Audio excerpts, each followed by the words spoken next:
বড় আশা করে এসেছি গো কাছে ডেকে নাও, ফিরায়ও না জননী। বড় আশা করে এসেছি গো কাছে ডেকে নাও।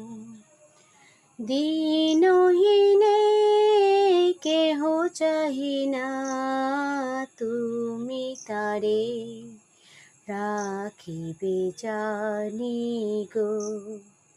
আর আমি যে কিছু চাহি না, চরণ তলে বসে থাকিব। আর আমি যে কিছু চাহি না, জননী বলে শুধু ডাকিব। তুমি না থাকিলে